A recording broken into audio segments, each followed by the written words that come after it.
કાકડીનું salad, raita વગેરે તો આપણે રોજ જ બનાવીએ છીએ, પણ આજે આપણે બનાવીશું દહીં કે સોડાનો ઉપયોગ કર્યા વગર ખૂબ જ હેલ્ધી અને ટેસ્ટી ગરમીઓ માટેનો ખાસ નાસ્તો. એને બનાવવું એટલું સરળ છે અને એટલો ટેસ્ટી નાસ્તો આ બને છે કે આખા ઉનાળામાં તમે બનાવશો ને તો બાળકો અને મોટા બધાને ખૂબ જ પસંદ આવશે. તો ચાલો એને બનાવવાનું શરૂ કરીએ. તો અહીં મેં એક કાકડી લીધી છે. પાકી કે કુમળી કોઈ પણ કાકડી તમે લઈ શકો, અને એકાદ બે દિવસની વાસી કાકડી હોય જેને તમે સલાડમાં ઉપયોગ નહીં કરી શકો, એનાથી પણ તમે આ રેસીપી બનાવી શકો. તો બંને તરફથી કાકડીનો ડીટાવાળો ભાગ કાઢી નાખીશું. હવે જો કાકડીની તમારે છાલ ઉતારીને રેસીપી બનાવવી હોય તો પોટેટો પીલરથી પહેલાં એની છાલ ઉતારી લેવાની, પણ હું છાલ સહિત બનાવી રહી છું. હવે મારી કાકડી થોડી પાકી છે તો વચ્ચેનો બીનો ભાગ છે એને હું કાઢી નાખીશ. હવે કાકડી ઘણીવાર કડવી આવી જતી હોય છે અથવા તો એક તરફથી કડવી હોય છે, તો પહેલાં એને ચાખી લેવાની અને પછી જ ઉપયોગમાં લેવાની. હવે અહીં મેં મોટા કાણાવાળી છીણી લઈ લીધી છે અને જેમાં બધી કાકડીને છીણી લઈશું. તો હવે બધી કાકડી મેં છીણી લીધી છે. હવે અહીં એક નાની સાઈઝની ડુંગળી અને નાની સાઈઝનું ટામેટુંને ઝીણું ચોપ કરી લીધું છે, તો એ પણ સાથે ઉમેરી દઈશું. અને હવે એમાં હાફ ટીસ્પૂન મીઠું ઉમેરી દઈશું. મીઠું ઉમેરીશું એટલે ત્રણેય વસ્તુમાંથી સરસ પાણી છૂટું પડી જશે. આમ તો ઉનાળામાં આપણને સલાડ ખાવાનું ખૂબ પસંદ હોય છે, પણ બાળકો સલાડ ખાવાથી દૂર ભાગતા હોય છે, તો એમને આ રીતે કંઈક અલગ નાસ્તો બનાવીને આપીએ તો આ ફાઇબરયુક્ત સલાડના ફાયદા બાળકોને પણ મળી રહે. હવે એને 5 મિનિટ સુધી આપણે અલગ છોડી દઈશું, જેથી જે પાણી નીકળવાનું હોય એ અત્યારે જ છૂટું પડી જાય. અને 5 મિનિટ પછી તમે જોઈ શકો છો પાણી આ રીતે છૂટું પડ્યું છે, પણ પાણીને આપણે બહાર નથી કાઢવાનું, પાણી એમાં જ રહેવા દેવાનું છે. હવે એમાં ઝીણી સુધારેલી કોથમીર ઉમેરીશું. તો અડધા કપ જેટલી કોથમીર મેં ઉમેરી.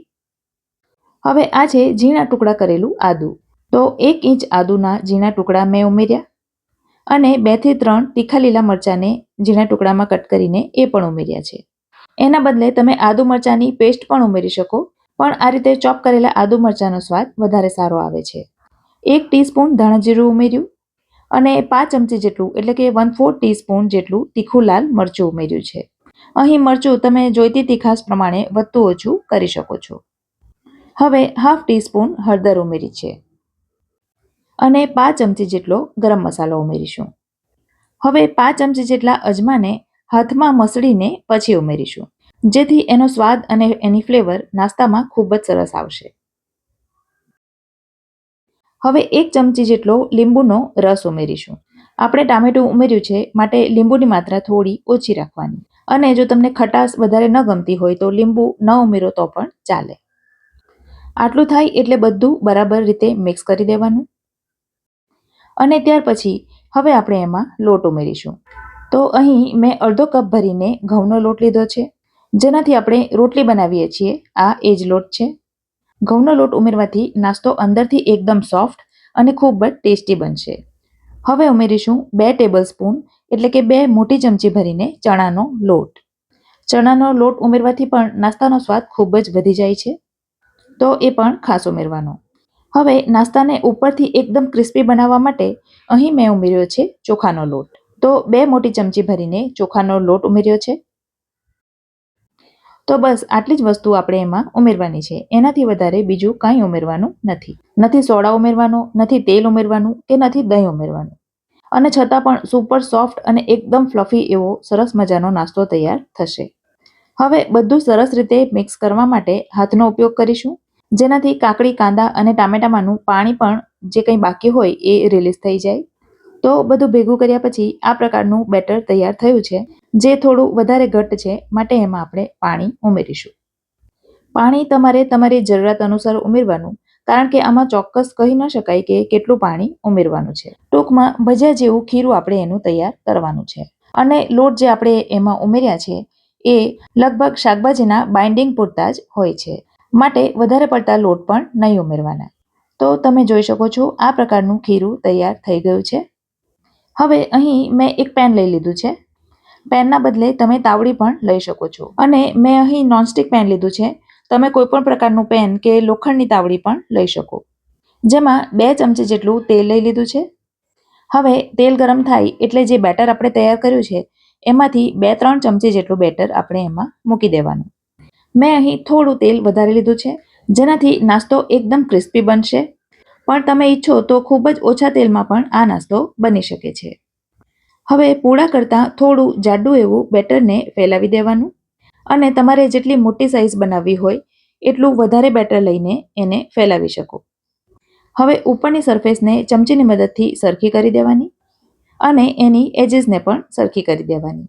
ફ્રેન્ડ્સ, મારા વિડીયો તમને પસંદ આવતા હોય અને ચેનલને હજી સુધી સબસ્ક્રાઇબ ના કરી હોય તો પ્લીઝ જલ્દીથી સબસ્ક્રાઇબ કરી દેજો. હવે ઢાંકણ ઢાંકીને એને 2 મિનિટ સુધી એમનેમ રહેવા દઈશું. હવે 2 મિનિટ પછી તમે જોઈ શકો છો ઉપરની સરફેસ એકદમ ડ્રાય થઈ ગઈ છે. તો હવે આપણે એને પલટાવી દઈશું, પણ એ પહેલાં ઉપર થોડું તેલ લગાવી દઈશું. આમ તો પેનમાં પણ થોડું તેલ છે જ, પણ ઉપર પણ થોડું સ્પ્રેડ કરી દઈએ તો નાસ્તો એકદમ ક્રિસ્પી બનશે. તો હવે એને પલટાવી દઈશું. હવે એને ટર્ન કર્યા પછી ઢાંકણ નથી ઢાંકવાનું, કારણ કે હવે જો આપણે એને ઢાંકીશું તો ઉપરનું ક્રિસ્પી પડ પોચું થઈ જશે. હવે બીજી તરફ પણ એને 2 મિનિટ સુધી થવા દેવાનું, અથવા તો નીચેનું પડ ક્રિસ્પી થાય ત્યાં સુધી થવા દેવાનું. તો બંને તરફ ફેરવતા બંને તરફનું પડ એકદમ ક્રિસ્પી થાય ત્યાં સુધી એને ચેડવવાનું. અને ખૂબ જ સરળતાથી ખૂબ જ ટેસ્ટી અને ક્રિસ્પી નાસ્તો બનીને તૈયાર થઈ ગયો છે. હવે એ જ રીતે બાકીના બેટરમાંથી બીજા નાસ્તા પણ બનાવી લેવાના. આ નાસ્તાને તમે ચા દૂધ સાથે ખાઈ શકો છો, ટોમેટો કેચઅપ સાથે પણ ખાઈ શકો છો. અને ફ્રેન્ડ્સ, આ નાસ્તો ઠંડો થયા પછી પણ એટલો ટેસ્ટી અને સોફ્ટ રહે છે.